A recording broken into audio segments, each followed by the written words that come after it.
Assalamualaikum warahmatullahi wabarakatuh. Selamat pagi. Salam sejahtera bagi kita semua. Terima kasih saya ucapkan kepada rekan-rekan mahasiswa yang telah hadir di Zoom meeting kita pada pagi hari ini. Sebelumnya saya ucapkan selamat pagi. Hari ini saya akan membawakan mata kuliah konservasi berkelanjutan yang akan kita jalani selama 1 semester ke depan.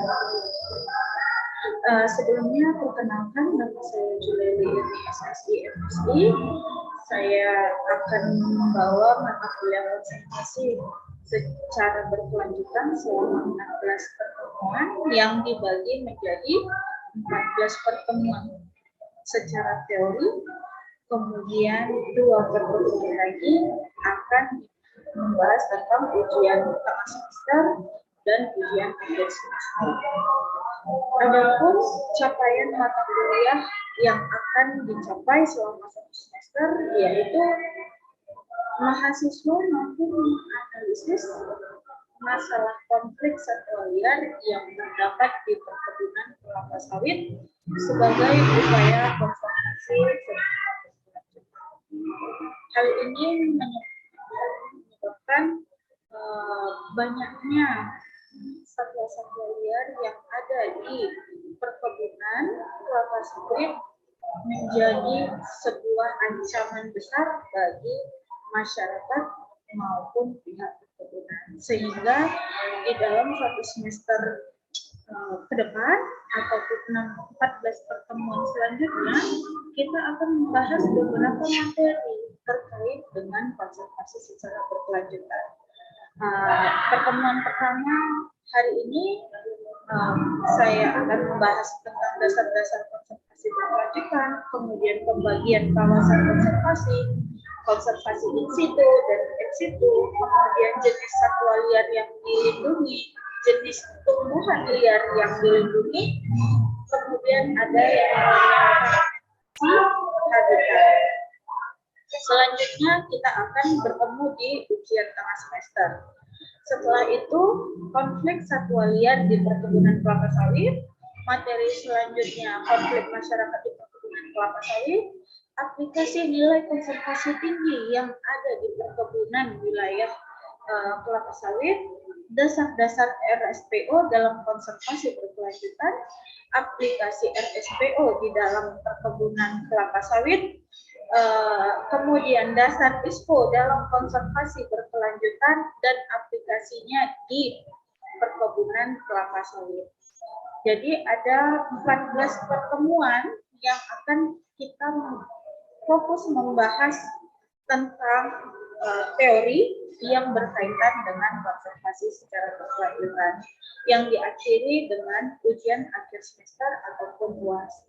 Di sini saya akan membacakan kontrak kuliah kita untuk 1 semester ke depan, di mana komponen penilaian terdiri menjadi 4 komponen. Yang pertama kehadiran itu sebesar 10%, kemudian tugas mandiri ataupun kelompok itu 20%, UTS atau ujian tengah semester itu 30% dan ujian akhir semester 40%. Kemudian selama perkuliahan kita juga akan menggunakan buku sebagai acuan pembelajaran. Nanti RPS akan saya berikan kepada kalian, kepada rekan-rekan mahasiswa agar dapat melihat buku apa saja atau sumber apa saja yang bisa kita jadikan sebagai pedoman selama perkuliahan 1 semester ke depan. Selanjutnya, saya akan menjelaskan mengenai kehadiran.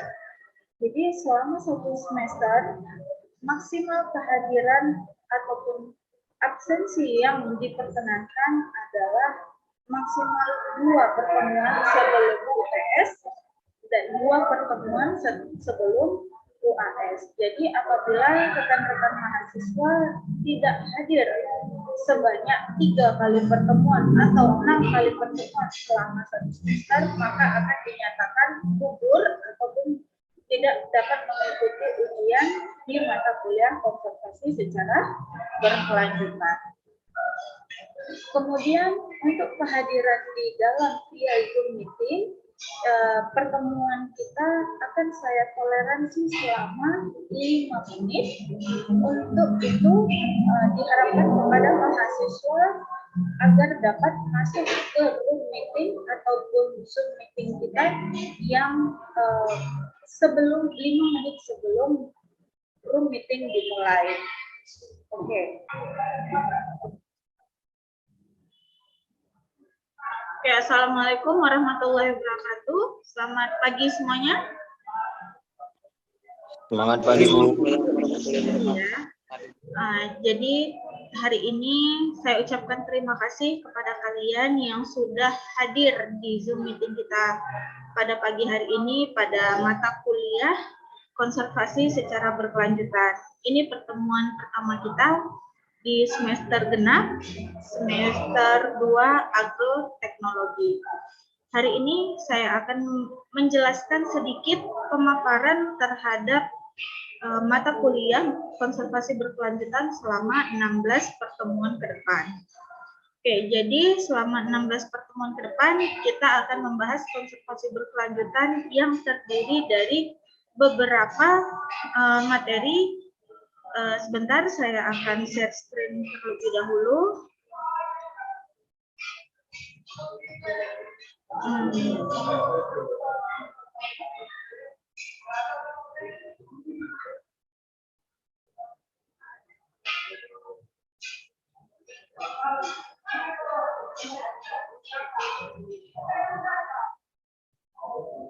Oke, di rencana pembelajaran 1 semester kita ke depan, kita ada 16 pertemuan secara teori dan 2 pertemuan secara ujian ataupun UTS maupun UAS.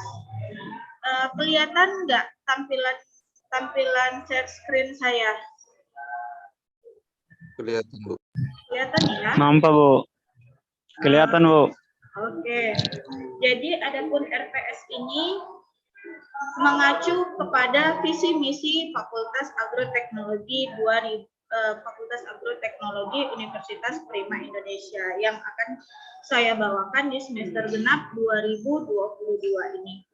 Nah, jadi dalam pertemuan kita selama 16 semester, kita akan membahas tentang dasar-dasar konservasi secara berkelanjutan, pembagian kawasan konservasi, konservasi secara in situ dan ex situ, kemudian jenis satwa liar dan tumbuhan liar yang dilindungi, kemudian fragmentasi habitat, dan akan melaksanakan ujian tengah semester di pertemuan ke-8.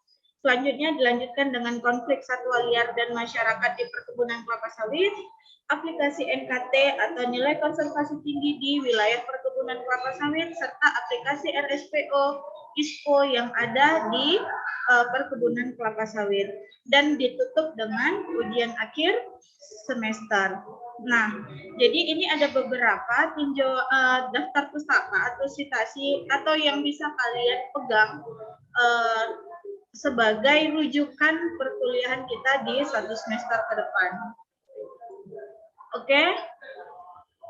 Kemudian di pertemuan pertama kita ini saya akan membagi 4 komponen penilaian. Yang pertama ada kehadiran, 10% itu nilainya, kemudian tugas itu 20%, baik itu tugas mandiri maupun tugas kelompok, UTS 30%, dan UAS 40%.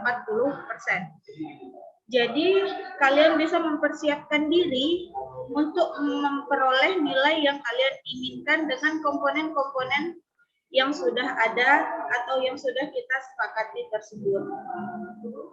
Kira-kira sampai di sini ada yang mau ditanyakan untuk terkait RPS ataupun komponen penilaian? Oke, kalau tidak ada, jadi capaian pembelajaran kita untuk 1 semester ke depan adalah mahasiswa mampu menganalisis konflik satwa liar yang terjadi di perkebunan kelapa sawit sebagai strategi konservasi secara berkelanjutan. Jadi diharapkan rekan-rekan mahasiswa untuk memperhatikan beberapa konflik ataupun kasus yang ada di sekitar perkebunan kelapa sawit. Jadi bisa diaplikasikan ilmu yang kalian dapatkan selama 1 semester ini. Kalau tidak ada yang ingin ditanyakan, saya akan mulai perkuliahan kita yang pertama, yaitu membahas tentang dasar konservasi secara berkelanjutan. Sebentar, saya akan share screen materi kita.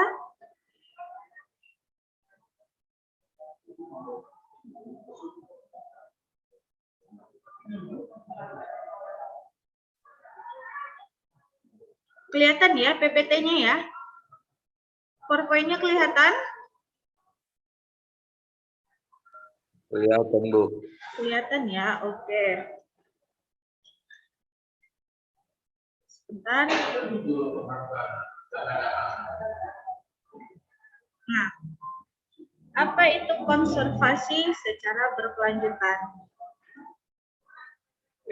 Konservasi secara berkelanjutan itu memiliki arti. Sebentar.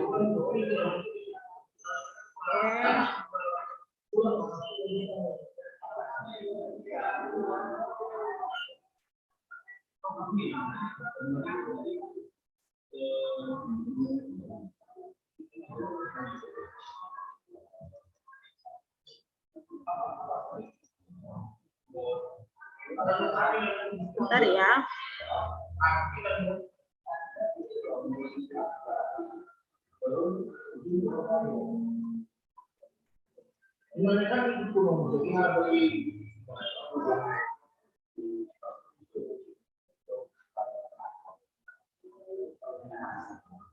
Maaf, ini ada kesalahan apa? PowerPoint-nya ketutup.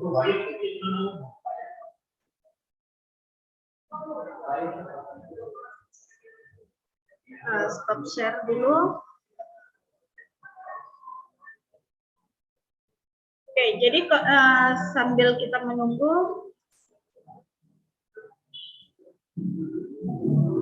konservasi berkelanjutan itu memiliki arti ataupun dasar sebagai kalian sebagai mahasiswa untuk melakukan ataupun memberikan tindakan yang tepat bagi masyarakat, satwa maupun tumbuhan liar yang ada di sekitar perkebunan kelapa sawit.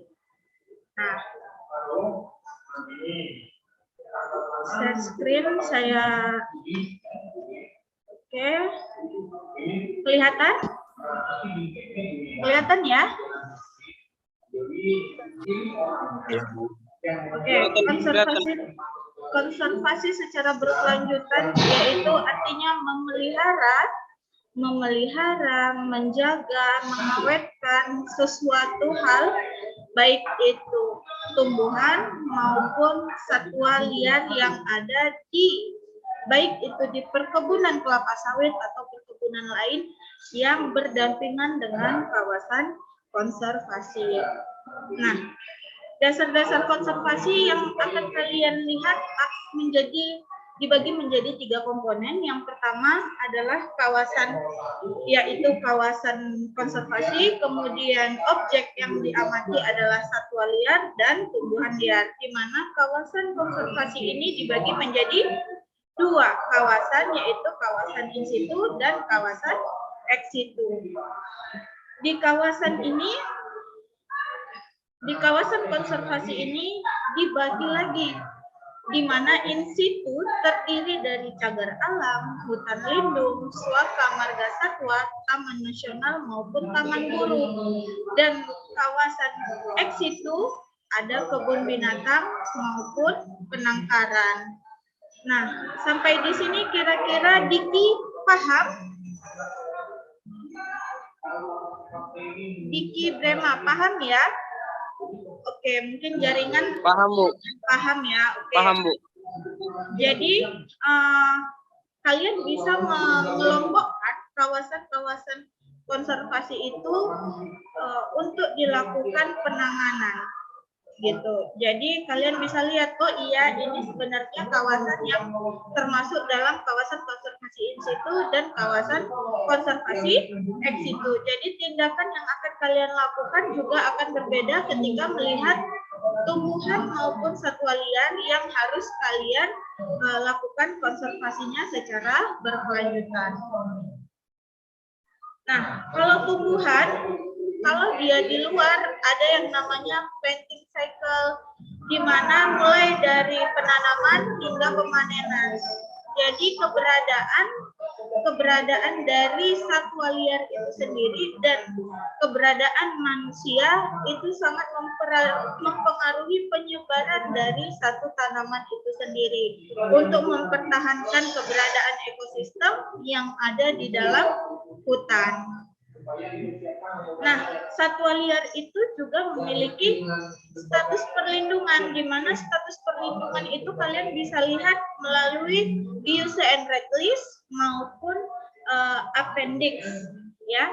Jadi apakah dia masuk ke dalam kategori dilindungi, hampir punah, atau hingga masih banyak terdapat di alam. Begitu juga dengan tumbuhan liar. Kalian bisa melihat apa-apa saja status perlindungan jenis dari satuan ataupun tumbuhan liar yang ada di kawasan hutan. Sampai di sini ada yang ingin bertanya? Saya, Bu. Oke, silakan Diki. Pertanyaan saya, mengapa perlu dilakukan konservasi secara berkelanjutan? Oke, jadi kawasan konservasi ini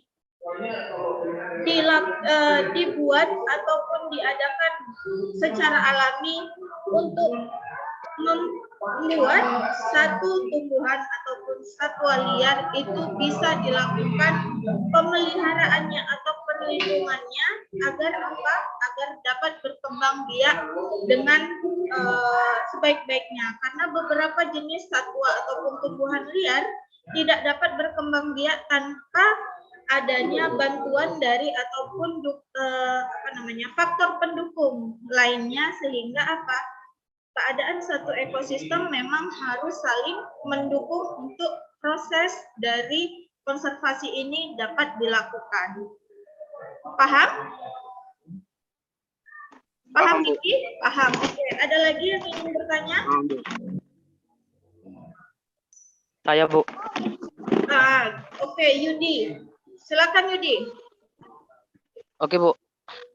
Pertanyaan saya, Bu, bagaimana konservasi berkelanjutan itu berkaitan dengan satwa liar, Bu?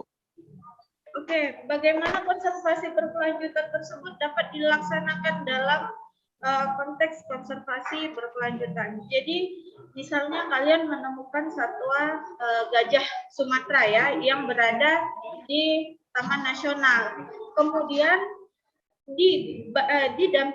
berdampingan dengan kawasan perkebunan kelapa sawit.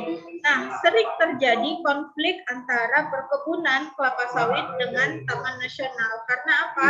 Karena gajah masuk wilayah perkebunan, sehingga hal tersebut menyebabkan kerugian yang besar terhadap perkebunan kelapa sawit sendiri. Jadi, tahapan yang dapat dilakukan untuk melakukan konservasi satwa liar tersebut dengan menggunakan atau membuat suatu penangkaran atau wilayah tertentu yang memang wilayah jelajah dari gajah atau gajah Sumatera tadi tidak masuk ke dalam perkebunan kelapa sawit. Seperti itu. Ada lagi? Cukup, Yudi? Sudah, Bu. Oke. Untuk mahasiswa yang lain, ada lagi yang ingin ditanyakan? Angga, ada lagi yang ingin ditanyakan? Lydia?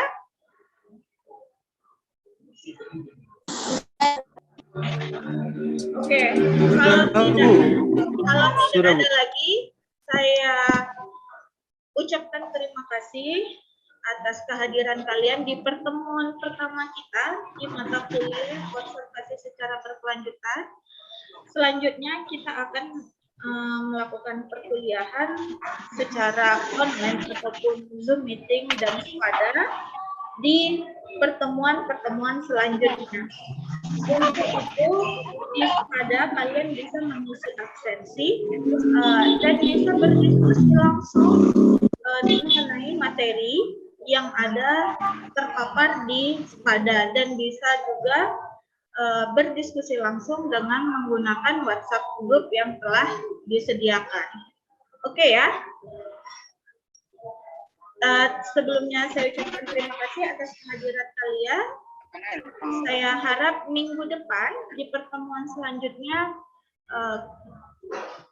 kalian bisa lebih aktif lagi untuk kita saling berdiskusi bagaimana masalah-masalah yang terjadi di perkuliahan ataupun di lingkungan kalian terkait konservasi ataupun konflik yang terjadi antara satwa, tumbuhan maupun masyarakat.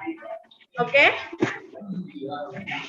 Semoga sehat selalu. Pandemi COVID-19 masih tetap harus kita jaga protokol kesehatan. Jadi tetap stay healthy, tetap stay safe, tetap sehat. Oke? Selamat pagi, salam sejahtera untuk kita. Pagi. Semangat pagi, Bu. Oke. Pagi, Bu. Terima kasih. Assalamualaikum warahmatullahi wabarakatuh. Waalaikumsalam. Waalaikumsalam warahmatullahi wabarakatuh. Demikianlah proses pembelajaran belajar mengajar yang dilaksanakan via Zoom pada mata kuliah konservasi secara berkelanjutan. Saya ucapkan terima kasih. Assalamualaikum warahmatullahi wabarakatuh.